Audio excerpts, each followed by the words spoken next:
EV9 national news కు స్వాగతం. ముందుగా హెడ్లైన్స్. ప్రజలకు ప్రయోజనకరంగా ప్రవర్తించండి, ఎంపీలకు లోక్సభ స్పీకర్ ఓం బిర్లా హెచ్చరిక.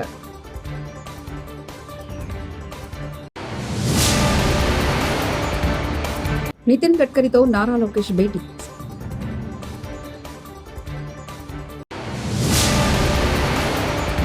స్టీల్ ప్లాంట్ కార్మికులకు అన్యాయం, ఇది దుర్మార్గం, అమర్నాథ్.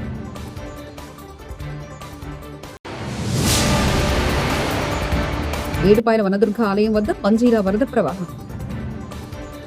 లోక్సభ సోమవారం 2 బిల్లులను ప్రవేశపెట్టింది. Jan Vishwas bill 2025, institutes of management సవరణ బిల్లు 2025 అయితే ఈ సందర్భంగా ప్రతిపక్ష ఎంపీలు లోక్సభలో తీవ్ర గందరగోళం సృష్టించారు. ఒక దశలో నిరసనలు, నినాదాలు మిన్నంటడంతో సభను మధ్యాహ్నం 2 గంటల వరకు వాయిదా వేయాల్సిన పరిస్థితి ఏర్పడింది. దీంతో లోక్సభ స్పీకర్ ఓం బిర్లా విపక్ష సభ్యుల తీరుపై తీవ్ర ఆగ్రహం వ్యక్తం చేశారు. మహారాష్ట్ర ఎన్నికల కమిషన్ 4 నెలల్లో 1 కోటి ఓట్లు కొత్తగా చేర్చింది. 4 నెలల్లో ఏ రాష్ట్రంలో అయినా 1 కోటి మంది పుట్టగలరా? పుట్టిన వాళ్లకు ఓటు హక్కు వస్తుందా? దొంగ ఓట్లు చేర్చడం వల్లనే మహారాష్ట్రలో బీజేపీ అధికారంలోకి వచ్చింది. రేవంత్ రెడ్డి ఎందుకు ఓడిపోయినామని విశ్లేషిస్తే 1 కోటి ఓట్లు మహారాష్ట్రలో కొత్తగా చేరినాయి 4 నెలల్లో. నేను అడుగుతున్నా, 4 నెలల్లో ఏ రాష్ట్రంలోనే ఏ దేశంలో అయినా 1 కోటి మంది పుట్టగలరా? ఒకవేళ పుట్టిన వాళ్ళకు ఓటు హక్కు వస్తుందా? కానీ మహారాష్ట్రలో ఎన్నికల కమిషన్ 4 నెలల్లో 1 కోటి కొత్త ఓట్లను నమోదు చేసి ప్రజా అభిప్రాయాన్ని దెబ్బతీసి, ప్రజా అభిప్రాయాన్ని తుంగలో దొక్కి భారత రాజ్యాంగాన్ని అపహాస్యం పాలు చేసి, ఏ మహారాష్ట్ర నుంచి డాక్టర్ బాబాసాహెబ్ అంబేద్కర్ గారు వచ్చిండ్రో, ఏ డాక్టర్ బాబాసాహెబ్ అంబేద్కర్ గారు మనకు రాజ్యాంగాన్ని ఇచ్చిండ్రో, ఆ రాజ్యాంగాన్ని అపహాస్యం చేసుకుంటూ మహారాష్ట్రలో పార్లమెంట్ ఎన్నికల నుంచి అసెంబ్లీ ఎన్నికల లోపల 1 కోటి కొత్త ఓట్లు నమోదైనవి. ఆ దొంగ ఓట్లే మహారాష్ట్రలో బీజేపీ ప్రభుత్వాన్ని అధికారంలోకి. ఆంధ్రప్రదేశ్ రాష్ట్ర విద్యా, ఐటీ, ఎలక్ట్రానిక్స్ శాఖల మంత్రి లోకేష్ ఢిల్లీలో ఈ వారం పర్యటిస్తున్నారు. ఏపీ అభివృద్ధికి సంబంధించిన అభివృద్ధి పనులపై పలువురు కేంద్ర మంత్రులను లోకేష్ కలుస్తున్నారు. ఈ క్రమంలో కేంద్ర ఉపరితల రోడ్డు రవాణా శాఖ మంత్రి నితిన్ గడ్కరీతో నారా లోకేష్ భేటీ అయ్యారు. పలు కీలక అంశాలపై చర్చించారు. విజయవాడ బెంచ్ సర్కిల్ వద్ద ట్రాఫిక్ రద్దీ దృష్ట్యా కానూరు, మచిలీపట్నం నడుమ 6 లైన్ల రోడ్డు విస్తరణ వెంటనే ఉత్తర్వులు జారీ చేయాలని కేంద్ర మంత్రి నితిన్ గడ్కరీకి మంత్రి లోకేష్ విజ్ఞప్తి చేశారు. విశాఖ ఉక్కు పరిశ్రమలో మరో కీలక విభాగం ప్రైవేటీకరణకు కూటమి సర్కార్ నోటిఫికేషన్ విడుదల చేయడంపై మాజీ మంత్రి గుడివాడ అమర్నాథ్ ఆగ్రహం వ్యక్తం చేశారు. కూటమి పాలనలో స్టీల్ ప్లాంట్ కార్మికులకు తీవ్ర అన్యాయం జరుగుతుందని అన్నారు. స్టీల్ ప్లాంట్ కార్మికులకు మద్దతుగా విశాఖలో ఆయన మీడియాతో మాట్లాడుతూ ప్లాంట్లోని వివిధ విభాగాల నిర్వహణ కోసం ఇచ్చిన ఈఓఐలను వెంటనే రద్దు చేయాలని డిమాండ్ చేశారు. తొలగించిన కాంట్రాక్టు కార్మికులకు తిరిగి విధిలోకి తీసుకోవాలని, కూటమి అధికారంలోకి వస్తే స్టీల్ ప్రైవేటీకరణ లేకుండా చేస్తామని ఇచ్చిన హామీ ఎక్కడికి పోయిందంటూ అమర్నాథ్ ప్రశ్నించారు. ఉన్నటువంటి జగన్మోహన్ రెడ్డి గారు, వైఎస్ఆర్ కాంగ్రెస్ పార్టీ ప్రతి పోరాటానికి మద్దతిస్తూ, ప్రతి పోరాటంలో పార్టిసిపేట్ చేస్తూ, లా అండ్ ఆర్డర్ పరంగా ఏ రకమైనటువంటి ఇబ్బంది రాకుండా వారికి సహకరిస్తూ, దాదాపు మేము అధికారంలో ఉన్నటువంటి 2024 జూన్ వరకు అధికారంలో ఉన్నటువంటి ప్రతి సందర్భంలో కూడా వారికి సహకరిస్తూ, వారి టెంట్ వేస్తే ఆ టెంట్లో పార్టిసిపేట్ చేసినటువంటి కార్మికులకు సహకరిస్తూ, వాళ్ళకి పోరాటాలకు సహకరిస్తూ, ప్రైవేటీకరణ అనేటువంటిది జరగకుండా చూసుకునేటువంటి బాధ్యత ఆ రోజు మా ప్రభుత్వం తీసుకుంటే 2024లో జరిగినటువంటి ఎన్నికల్లో కూడా ప్రజలను ఉద్దేశిస్తూ ఎన్నికల ప్రచార సభలో జగన్మోహన్ రెడ్డి గారు చాలా క్లియర్గా చెప్పారు, ఎట్టి పరిస్థితుల్లో మీరు కూటమి ప్రభుత్వానికి ఓటు వేయకండి, మీరు కూటమికి ఓటేస్తే ప్రైవేటీకరణకు ఓటేసినట్టే అనేటువంటి విషయాన్ని కూడా ఆ రోజు ముఖ్యమంత్రిగా ఉన్నటువంటి జగన్మోహన్ రెడ్డి గారు చెప్పడం జరిగింది. అయినా సరే ప్రజలు కూటమికి ఓటేశారు. కేంద్రంలో భారతీయ జనతా పార్టీ, రాష్ట్రంలో తెలుగుదేశం పార్టీ, జనసేన, భారతీయ జనతా పార్టీ కలిసి ఉమ్మడి ప్రభుత్వాన్ని నడుపుతూ ఉన్నారు. కేంద్రంలో ఉన్నటువంటి భారతీయ జనతా పార్టీ ప్రభుత్వం, ఎన్డీఏ ప్రభుత్వం ఏదైతే ఉందో దానికి పూర్తి సహకారాన్ని ఈరోజు రాష్ట్రంలో ఉన్నటువంటి తెలుగుదేశం పార్టీ పార్లమెంట్ సభ్యులు సహకారాన్ని అందిస్తూ ఉన్నారు. మీరు ప్రైవేటీకరణ చేయడానికి వీల్లేదు అని హుకుం జారీ చేసేటువంటి అవకాశం ఈరోజు చంద్రబాబు నాయుడు గారికి ఉన్నా సరే ఎట్టి పరిస్థితుల్లో ప్రైవేటీకరణ జరగాల్సిందే అనేటువంటి విధంగా ఈరోజు కూటమి ప్రభుత్వం వారి చర్యలు ఉన్నాయి. విశాఖ ఉక్కు ఆంధ్రుల హక్కు అనేటువంటి నినాదంతో, ఏ సెంటిమెంట్తో అయితే విశాఖపట్నం స్టీల్ ప్లాంట్ని ఆ రోజు రాష్ట్ర ప్రజలు సాధించుకున్నారో, 32 మంది ప్రాణాలు బలిగొని ఈ రాష్ట్రానికి విశాఖపట్నం స్టీల్ ప్లాంట్ని అందించాలన్నటువంటి తాపత్రయంతో పోరాటం చేసి సాధించుకున్నటువంటి స్టీల్ ప్లాంట్ని 32 మంది ప్రాణాలు ఆ రోజు బలిగొంటే ఈరోజు మీరు 32 డిపార్ట్మెంట్లని ఈరోజు ప్రైవేట్ పరం చేస్తూ ఉన్నారు. గడిచినటువంటి 14 మాసాల్లో ఏ రకంగా ప్లాంట్ని నిర్వీర్యం చేసుకుంటూ వచ్చారు, కార్మికుల్ని తొలగిస్తూ వచ్చారు అనేటువంటి దానికి అనేక ఉదాహరణలు. నేటికి దాదాపు 4200 మంది కాంట్రాక్ట్ కార్మికులను తొలగించారు ఈ సంవత్సర కాలంలో, ఈ ప్రభుత్వం ఏర్పాటు అయిన తర్వాత. గడిచినటువంటి 14 మాసాల్లో 4200 మంది కాంట్రాక్ట్ కార్మికులను తొలగించారంటే మరి వాళ్ళ బ్రతుకులు ఏమైపోవాలి, వాళ్ళ జీవితాలు ఏమైపోవాలి, వారి కుటుంబాలు ఏమైపోవాలి?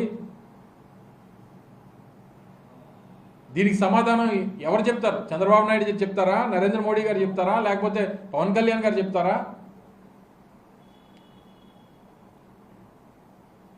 విఆర్ఎస్ కింద దాదాపు 1150 మందిని ఇప్పటికే తొలగించారు. మళ్ళీ విఆర్ఎస్ అప్లికేషన్ ఇచ్చారు, మళ్ళీ మరో 1000-1500 మందిని తొలగించాలని చెప్పి చూస్తూ ఉన్నారు. నాకున్నటువంటి సమాచారం మేరకు మళ్ళీ డిసెంబర్లో ఏదో మెగా విఆర్ఎస్ అని చెప్పి పెట్టి ఎంతమంది అయితే అంతమందిని తొలగించాలనేటువంటి ప్రయత్నం కూడా జరుగుతుందన్నటువంటి సమాచారం కూడా ఈరోజు వస్తూ ఉంది. దాదాపు 3.5 మాసాలు జీతాలు పెండింగ్ ఉన్నాయి కార్మికులకి.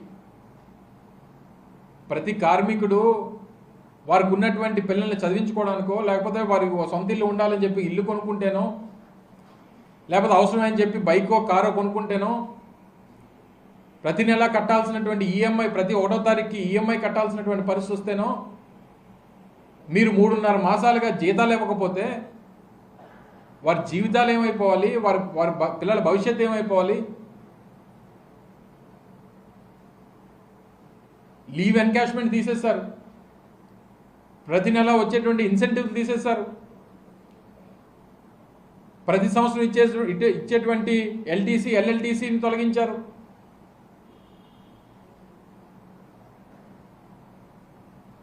కార్మికులు ఎవరైతే ప్లాంట్ క్వార్టర్స్లో ఉంటున్నారో వారికి సబ్సిడైజ్డ్ రేట్స్లో పవర్ ఉండేది, ₹1 యూనిట్ ఉండేది.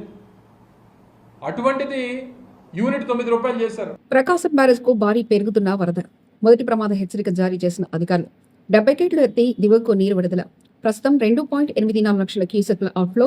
రేపట్లోగా 3.97 లక్షల క్యూసెక్లకు పెరిగే అవకాశం. 20వ తేదీన 7 లక్షలకు చేరే అవకాశం ఉంది అని చెప్తున్నారు ప్రజలు.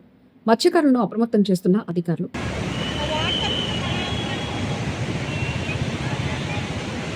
మెదక్ జిల్లాలోని ప్రసిద్ధ పుణ్యక్షేత్రం ఏడుపాయల వనదుర్గ ఆలయం సమీపంలో ఉన్న మంజీరా ఉధృతంగా ప్రవహిస్తుంది. భారీ వర్షాలు, వరద కారణంగా ఎగువ ఉన్న సింగూరు జలాశయంలో నీటి మట్టం పెరిగింది. దీంతో అధికారులు ప్రాజెక్టు నుంచి నీటిని దిగువ విడుదల చేస్తున్నారు. ఈ నీరు చేరడంతో మంజీరా నదిలో వరద ప్రవాహం పెరిగింది. ఈ క్రమంలో ఏడుపాలెం అనే వద్ద నదీ పాయ ఉధృతంగా ప్రవహిస్తుంది. అందుకు సంబంధించిన డ్రోన్ దృశ్యాలు చూపలను.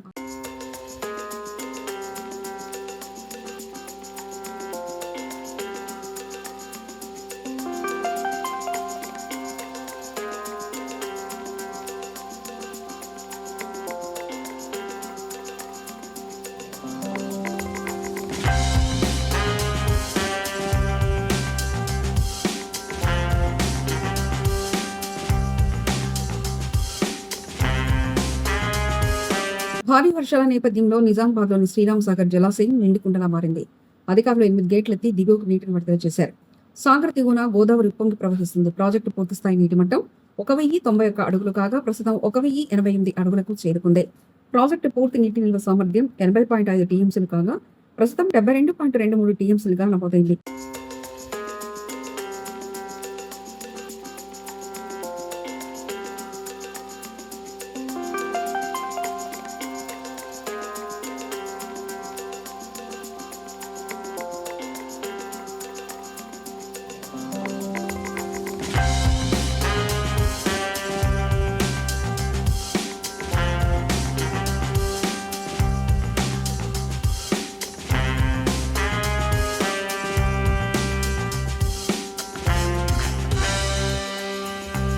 వెనుకబడిన తరగతుల సంక్షేమ శాఖ ఆధ్వర్యంలో నిర్వహించిన శ్రీ సర్దార్ సర్వాయి పాపన్న గౌడ్ 375వ జయంతి ఉత్సవం పురస్కరించుకుని సంగారెడ్డి కలెక్టరేట్ ఎదుట ఏర్పాటు చేసిన నూతన విగ్రహాన్ని సోమవారం తెలంగాణ రాష్ట్ర వైద్య ఆరోగ్య కుటుంబ సంక్షేమ మరియు సైన్స్ టెక్నాలజీ శాఖ మంత్రి దామోదర రాజనరసింహ ఆవిష్కరించారు. అనంతరం విగ్రహానికి పూలమాలలు వేసి జయంతోత్సవాన్ని ఘనంగా నిర్వహించారు.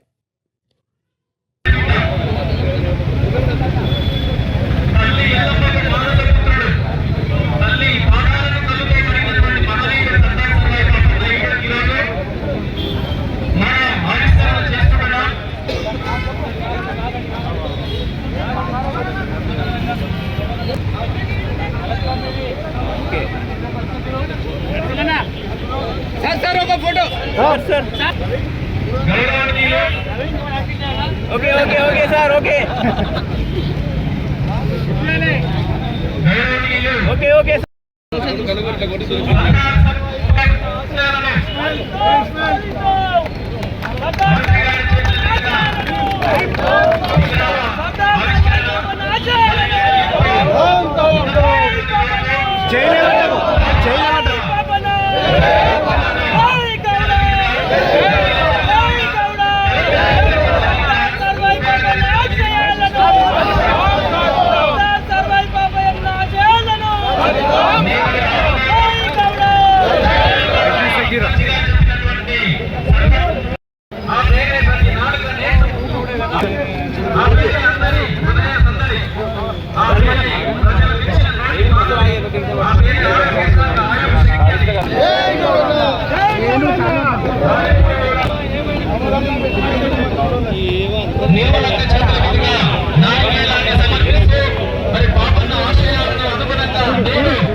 ప్రజలకు ప్రయోజనకరంగా ప్రవర్తించండి. ఎంపీలకు లోక్సభ స్పీకర్ ఓం బిర్లా హెచ్చరిక.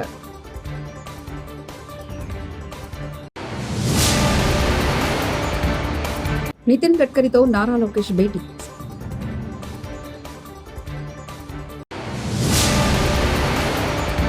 టీ ప్లాంట్ కార్మికులకు అన్యాయం, ఇది దుర్మార్గం. అమర్నాథ్.